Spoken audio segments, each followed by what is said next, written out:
Bonjour à tous. Vous savez, est sorti en France en 1973 un livre écrit par Alain Peyrefitte qui avait connu un énorme succès et qui s'appelait « Quand la Chine s'éveillera ».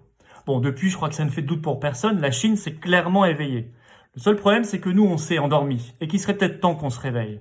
Parce que oui, c'est bien gentil de pleurnicher comme on le fait depuis des semaines sur la puissance de la Chine, les mensonges de la Chine, le machiavélisme de la Chine, qui ne nous a pas tout dit sur l'ampleur de l'épidémie de coronavirus sur son territoire. Ça, c'est une évidence. Qui peut croire qu'il n'y ait eu que 4000 morts en Chine? Il y en a sans doute eu beaucoup plus. Sur la Chine, qui nous a pas dit la vérité non plus sur l'origine même du virus. Est-ce qu'il vient de ce fameux marché aux poissons de Yuan, comme elle nous le dit depuis le départ, ou est-ce qu'il s'est échappé du fameux laboratoire P4 qui se situe lui aussi à Yuan? Ce serait pas mal qu'on le sache. Sur la Chine qui en profiterait pour nous damer le pion économiquement alors que nous sommes en période de confinement. Sur la Chine qui tient à sa botte l'Organisation mondiale de la santé, qui dicte sa ligne de conduite à l'OMS. Tout ça c'est vrai, mais inutile de pleurnicher. Si la Chine est si forte, c'est qu'elle est d'abord très forte de nos faiblesses. Elle est forte de notre naïveté, elle est forte de notre inconséquence, elle est forte de notre mollesse. Alors soyons moins mous, soyons forts, agissons. Comment se fait-il, par exemple, que depuis des années, on a accepté que la Chine soit l'atelier du monde? Ah, ça sonne bien, l'atelier du monde. On l'écrit même dans les manuels scolaires de nos enfants. Ça sonne mondialisation heureuse. On s'est pas rendu compte du drame que c'était? S'ils sont l'atelier du monde, alors nous, il nous reste quoi? On est l'atelier de quoi? On est l'atelier de chômeurs. Voilà ce que nous sommes devenus. Comment se fait-il qu'on a accepté que tant d'usines délocalisent à tour de bras depuis des années vers la Chine, sans qu'on bouge, sans qu'on fasse rien, qu'on regarde ça parce que ce sont les règles de la concurrence, de l'ouverture des frontières, de l'Union européenne? Mais il fallait mettre en place des taxes quand on réimportait, qu'on revendait en France, parce que sinon c'est trop facile. Pourquoi on ne l'a jamais fait? Pensez-vous que la Chine, elle, ne le fasse pas? Pensez-vous qu'elle ne se protège pas?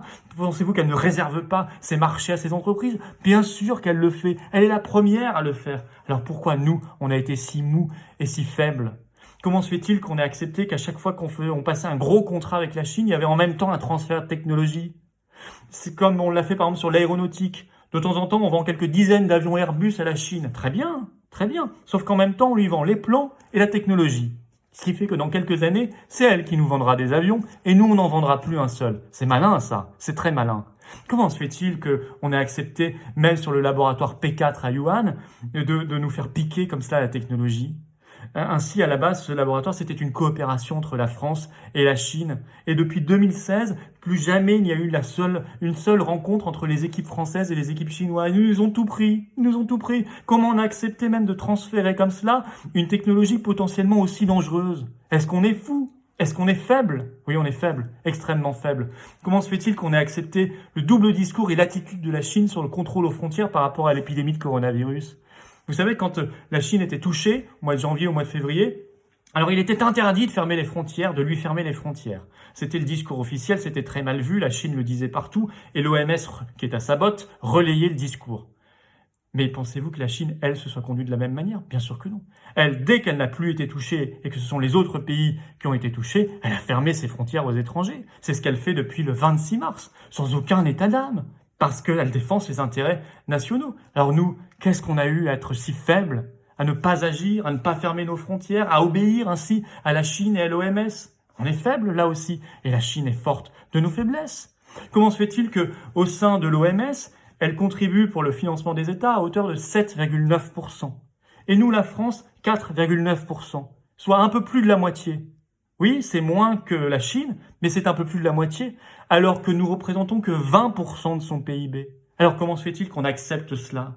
Comment se fait-il qu'on accepte de se faire avoir ainsi? Vous voyez, si la Chine est forte, c'est d'abord qu'on est faible. Alors il serait peut-être temps qu'on se réveille. Il serait peut-être temps qu'on sorte de notre mollesse, de notre naïveté, qu'on arrête d'obéir à toutes ces tutelles, à l'Union européenne, à ces idéologies dépassées, le libre-échange, l'ouverture des frontières, le néolibéralisme, etc. On arrête, on défend nos intérêts et on arrête de pleurnicher sur notre sort. On se réveille, on fait comme les plus forts, on a une attitude de puissant, de fort et non pas une attitude de faible. C'est ça qui nous sauvera. Ça n'est pas de pleurnicher sur notre sort qui fera de nous un pays puissant et respecté dans le monde. C'est d'être et de se conduire comme un pays puissant et respecté. Merci.